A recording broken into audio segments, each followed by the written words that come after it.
నేనేమయ్యున్నా నీ కృప కాదా, నాతో నీ సన్నిధిని పంపవా.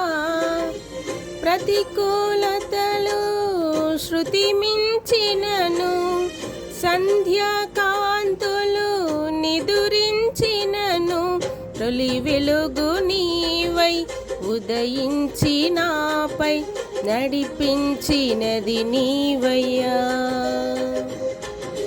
నీ కృపకు నన్ను పాత్రునిగా చేసి బలపరచిన యేసయ్యా.